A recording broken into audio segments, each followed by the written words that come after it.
പിതാവിന്റെയും പുത്രന്റെയും പരിശുദ്ധാത്മാവിന്റെയും നാമത്തിൽ ആമേൻ. ഈശോയിൽ സ്നേഹം നിറഞ്ഞവരെ, ഇന്ന് ഉയർപ്പ് കാലത്തിന്റെ 4-ാമത്തെ തിങ്കളാഴ്ചയാണ്. യോഹന്നാൻ അറിയിച്ച സുവിശേഷം 14-ാം അധ്യായം 15 മുതൽ 24 വരെ വാക്യങ്ങൾ. ഈശോ ഈ ലോകത്തിൽ നിന്ന് പോകുന്നതിന് മുമ്പ് ശിഷ്യന്മാർക്ക് ഒരു സഹായകനെ, പരിശുദ്ധാത്മാവിനെ വാഗ്ദാനം ചെയ്യുന്നതാണ് ഇന്നത്തെ സുവിശേഷം. ഒരു സഹായകനെ, പരിശുദ്ധാത്മാവിനെ, ത്രിത്വത്തിലെ 3-ാമത്തെ ആളിനെ ഈശോ ശിഷ്യന്മാർക്ക് വാഗ്ദാനം ചെയ്യുന്നു. നമുക്കൊരു സഹായകൻ ആവശ്യമാണെന്ന് ഈശോയ്ക്ക് തോന്നുന്നു. അതുകൊണ്ട് ഈശോ ആരും ചോദിക്കാതെ തന്നെ ആ സഹായകനെ തരുന്നു. പട്ടാളത്തിലൊക്കെ ഓരോ സോൾജിയറിനും, ഓരോ പട്ടാളക്കാരനും ഒരു ബഡി പെയർ, ഒരു കൂട്ടാളി ഉണ്ടാവും. കൂട്ടുകാർ തമ്മിൽ ഈ കാലങ്ങളിലൊക്കെ പറയുന്നത്, എൻ്റെ ഒരു ചങ്ക് കൂട്ടുകാരൻ, ഒരു ഉറ്റമിത്രം എനിക്കുണ്ട്. ഒരു കൂട്ട് ആവശ്യമാണ്. അത് ഏത് രംഗത്ത് ശുശ്രൂഷിക്കുന്നവർക്കായാലും, ഏത് രംഗത്ത് ജോലി ചെയ്യുന്നവർക്കായാലും. ഈശോയ്ക്കും അറിയാം, നമുക്ക് തനിയെ ചെയ്യാനായിട്ട്, ജീവിക്കാനായിട്ട്, ആത്മീയമായി വളരാൻ പറ്റില്ല. ഒരു സഹായകൻ ആവശ്യമാണ്. അതിനാൽ അവൻ എന്നേക്കും കൂടെ ആയിരിക്കാൻ പറ്റിയ ഒരു സഹായകൻ. സാധാരണ മാനുഷിക സഹായികളെല്ലാം ഏതെങ്കിലും ഒരു ഘട്ടത്തിൽ ചിലപ്പോൾ ജീവിത സാഹചര്യങ്ങൾ കൊണ്ടോ തെറ്റിദ്ധാരണകൾ കൊണ്ടോ ഒക്കെ ആ കൂട്ട് അവസാനിപ്പിക്കാനോ മാറാനോ ഒക്കെ സാധ്യതയുണ്ട്. പക്ഷെ ഒരിക്കലും മാറാത്ത ഒരു സഹായകൻ, ഒരു കൂട്ടുകാരനെ ഈശോ വാഗ്ദാനം ചെയ്യുന്നു, പരിശുദ്ധാത്മാവ്. നമ്മുടെ തിരുവചനത്തിൽ വായിക്കുന്നുണ്ട്, നമ്മുടെ ബലഹീനതയിൽ ആത്മാവ് നമ്മെ സഹായിക്കുന്നു. വേണ്ട വിധം പ്രാർത്ഥിക്കേണ്ടത് എങ്ങനെയെന്ന് നമുക്ക് അറിഞ്ഞുകൂടാ. അതിനാൽ അവാച്യമായ നെടുവീർപ്പോടുകൂടി ആത്മാവ് തന്നെ നമുക്ക് വേണ്ടി പ്രാർത്ഥിക്കുന്നു. നമ്മുടെ കൂടെയുള്ള പരിശുദ്ധാത്മാവ് നമ്മുടെ ബലഹീനതയിൽ എങ്ങനെ നമ്മളെ സഹായിച്ച് ശക്തിപ്പെടുത്തി കൂടെ നിൽക്കുമെന്ന് ഈശോ തന്നെ നമ്മളെ തിരുവചനത്തിലൂടെ അറിയിക്കുന്നതാണിത്. ഈ സഹായകൻ നമുക്ക് അത്യാവശ്യമാണെന്ന് ഈശോയ്ക്കറിയാം.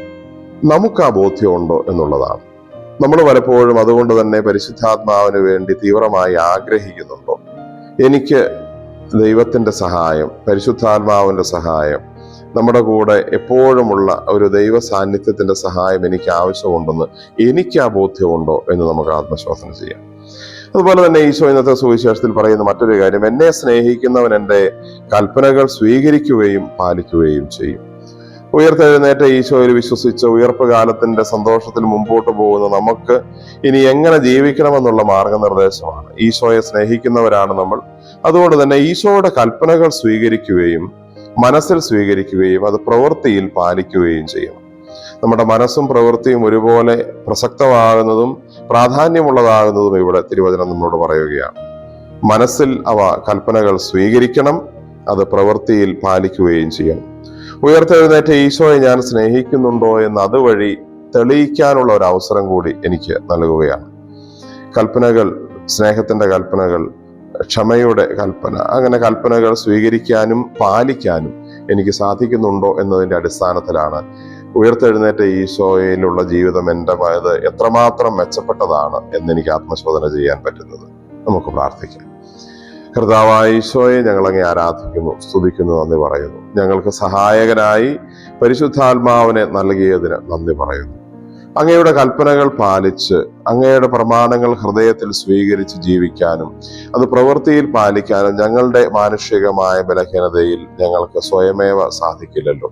കർത്താവെ, പരിശുദ്ധാത്മാവിനെ നൽകി അങ്ങയുടെ കൽപ്പനകൾ പാലിച്ചു ജീവിക്കാനുള്ള ശക്തിയും ധൈര്യവും കഴിവും പ്രാപ്തിയും ഞങ്ങൾക്ക് നൽകണമേ. നമ്മുടെ കർത്താവ് ഈശോ മിശിഹായുടെ കൃപയും പിതാവായ ദൈവത്തിന്റെ സ്നേഹവും പരിശുദ്ധാത്മാവിന്റെ സഹവാസവും നാം എല്ലാവരോടും കൂടെ ഉണ്ടായിരിക്കട്ടെ, എപ്പോഴും എപ്പോഴും എന്നേക്കും. ആമേൻ. ഈശോ മിശിഹായ്ക്ക് സ്തുതിയായിരിക്കട്ടെ.